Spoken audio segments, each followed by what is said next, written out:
আর বন্ধুরা, দয়া করে একটু আমার কথাগুলো তোমরা যদি শোনো তাহলে তোমাদের জীবনে অনেক উপকার হবে।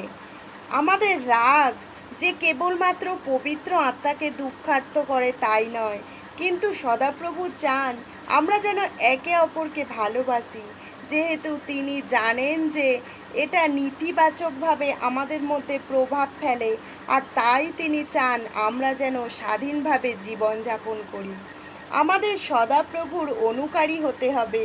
তিনি রাগে ধীর আর দয়াতে মহান, আর মার্জনা করার দিকে তিনি অতি সত্বর। তিনি আমাদের জীবনকে আত্মিক করেছেন, আর তাই আমরা রাগের দ্বারা সদাপ্রভুর ধার্মিকতায় বসবাস করতে পারি না। প্রভু যিশুতে তোমাদের সকলকে স্বাগত জানাই। তোমরা দয়া করে এই কথাটা শুনে জীবনে প্রয়োগ করো, দেখবে অনেক সাফল্যের দিকে এগিয়ে যাবে। জয় যিশু।